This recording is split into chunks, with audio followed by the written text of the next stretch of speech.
We live in interesting times. Our headlines: UK Brexit Day delayed. In business news, pound falls on Brexit Day. Formula One divided as Brexit threat zooms interview. And in lifestyle news, INC members from Heathrow hold an OFW Appreciation Day. And welcome to E&I London edition, broadcasted from Eaglenews, United Kingdom Bureau. I'm Graham Thomas, and the main stories in the United Kingdom and Europe. The UK is no longer leaving the European Union on 29th of March 2019. Brexit Day has been postponed. To exactly when remains uncertain. Theresa May has been granted an extra 2 weeks to come up with a Brexit solution after talks with EU leaders. The UK's departure date had originally been set for 29th of March. The UK will have to propose a way forward by 12th of April for European leaders to consider. European Council President Donald Tusk said all Brexit options would remain open until then. The withdrawal deal, negotiated over 2 years between the UK and EU, sets out the terms of the UK's departure from the bloc, including the divorce bill, the transition period, citizens' rights, and the controversial backstop. This was aimed at preventing a return to border checks between Northern Ireland and the Republic of Ireland. This withdrawal deal has been rejected again by UK MPs, who have already rejected it twice by large margins. Mr. Speaker, I think it should be a matter of profound regret to every member of this House that once again we have been unable to support leaving the European Union in an orderly fashion. Mr. Speaker, I fear we are reaching the limits of this process in this House. This House has rejected no deal. It has rejected no Brexit. On Wednesday, it rejected all the variations of the deal on the table. And today, it has rejected approving the withdrawal agreement alone and continuing a process on the future. This government will continue to press the case for the orderly Brexit that the result of the referendum demands. Mr. Speaker, the House has been clear. This deal now has to change. There has to be an alternative found. And if the Prime Minister can't accept that, then she must go, not at an indeterminate date in the future, but now, so that we can decide the future of this country through a general election. The government lost by 344 votes to 286, a margin of 58. It means the UK has missed an EU deadline to delay Brexit to 22nd of May and leave with a deal. The Prime Minister said the UK would have to find an alternative way forward, which was almost certain to involve holding European elections. Mrs May now has until the 12th of April to seek a longer extension to the negotiation process to avoid a no-deal Brexit on that date. With a clear majority in the Commons against a no-deal Brexit, and with MPs holding more votes on alternative plans on Monday, Mrs May said that the UK would have to find an alternative way forward. The Prime Minister said that the outcome was a matter of profound regret, stating she feared MPs have reached the limits of this process in the House. Downing Street said it was still not an inevitability that the UK would have to take part in elections to the European Parliament in May. A Number 10 source indicated that the Prime Minister would continue to seek support in the Commons for her deal. Europe responding to the vote, the European Council President Donald Tusk tweeted, "In view of the rejection of the withdrawal agreement by the House of Commons, I have decided to call a European Council on 10th of April. In a statement, the European Commission said the UK would have to indicate a way forward by the 12th of April for consideration by the European Council. A no-deal scenario on the 12th of April is now a likely scenario. The EU has been preparing for this since December 2017 and is now fully prepared for a no-deal scenario at midnight on 12th of April. The EU will remain united, the statement said.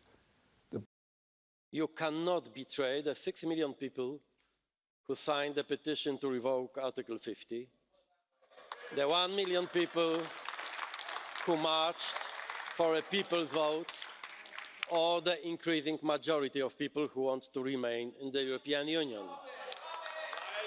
They may feel that they are not sufficiently represented by the UK Parliament, but they must feel that they are represented by you in this chamber, because they are European.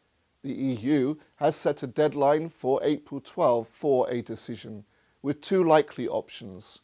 Britain leaves with no deal at all, or agrees a lengthy extension to allow time for a new approach.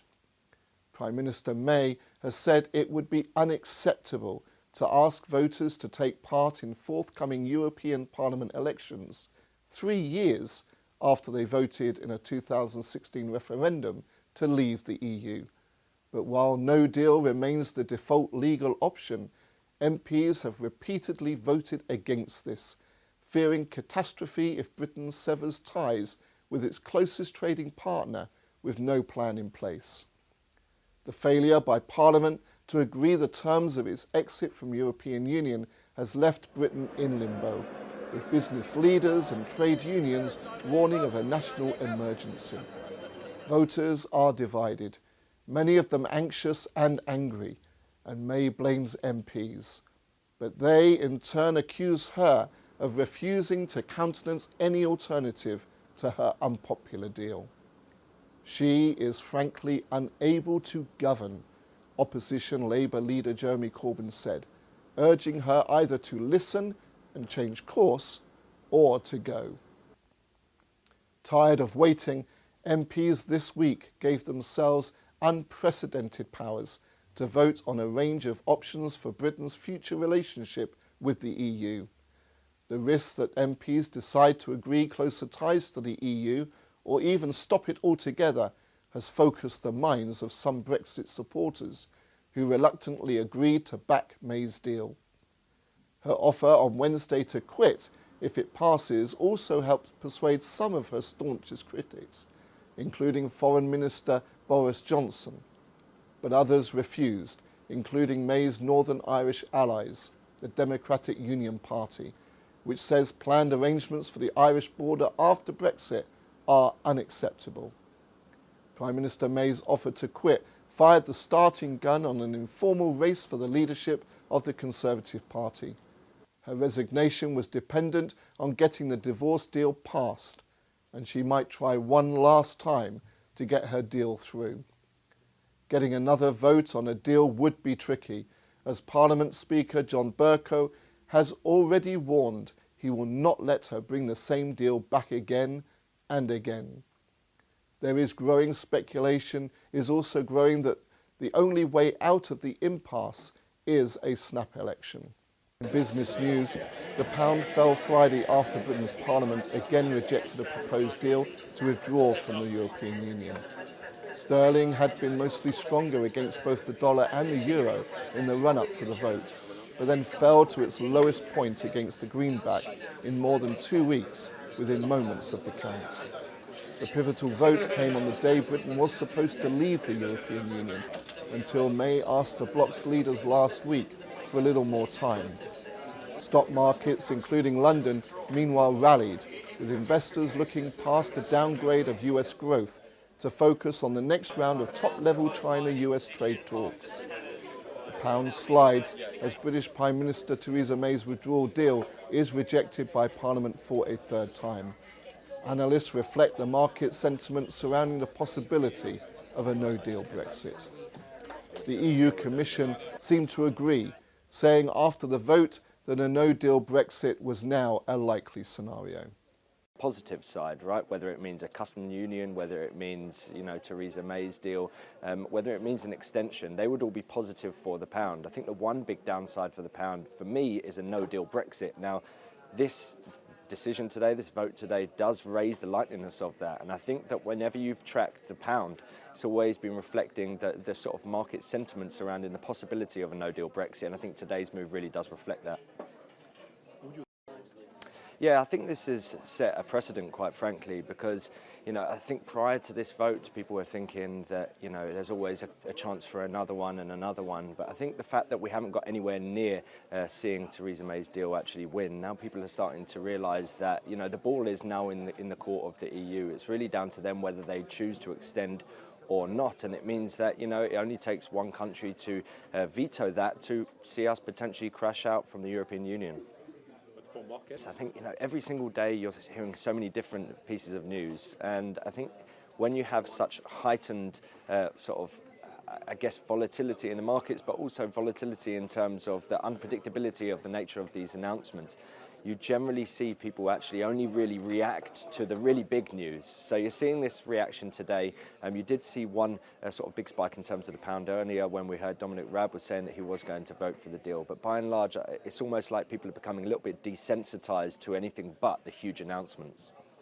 Just one word is that for me, I think volatility when it's relatively predictable is one thing. I think with this sort of event that's happening around Brexit, it's becoming increasingly unpredictable.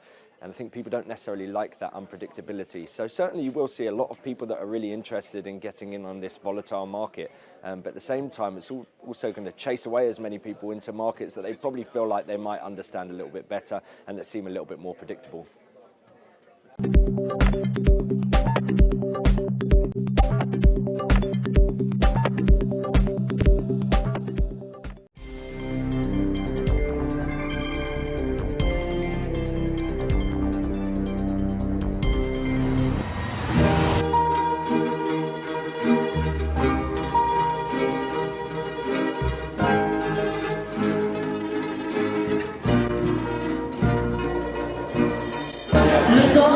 OFW stands for Overseas Filipino Workers. It's a unique term used to describe a person from the Philippines who is living and working in another country, typically on a temporary basis. Many people from the Philippines look for work abroad and leave their loved ones to give their families much needed financial support. This event celebrates and appreciates OFWs or Overseas Filipino Workers, hosted by Iglesia ni Cristo members in Heathrow, United Kingdom, entitled Kabayan Ko Kapatid Ko, or My Countrymen, My Brethren.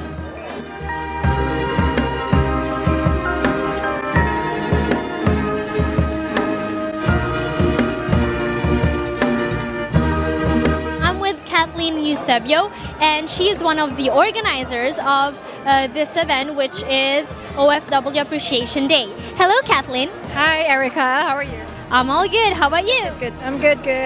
All right. Can you tell us more about this event? So basically today was the Evangelical Mission as well as the OFW Appreciation Day. So in this event we aim to not only share our faith with our fellow Filipinos in the UK, but also to appreciate the OFW in the UK, to get to know more of our guests, share our food with them while we make conversations with them and get to know them as well at the same time.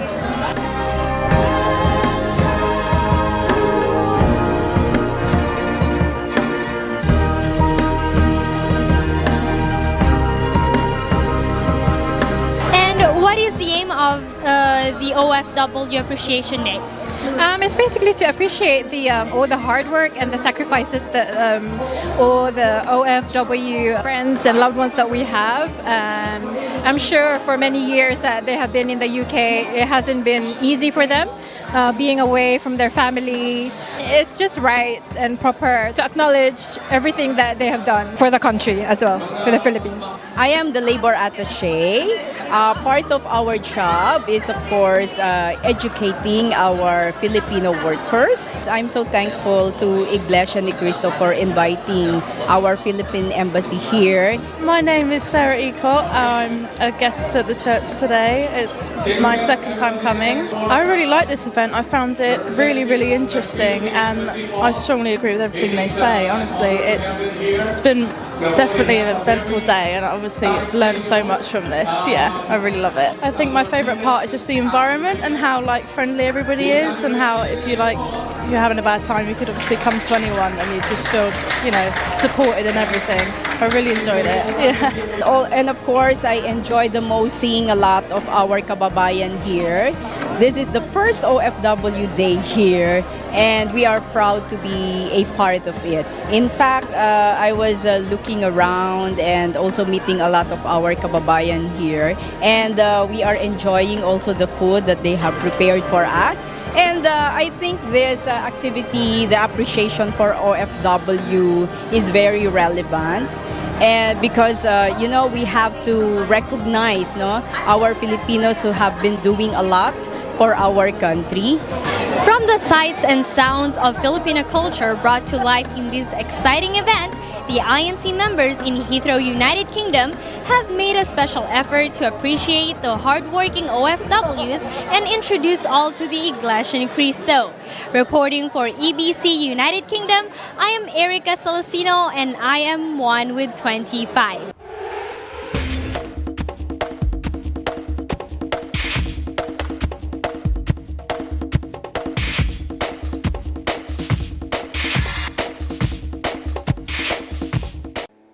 In sports news, Formula One divided as Brexit threat zooms into view.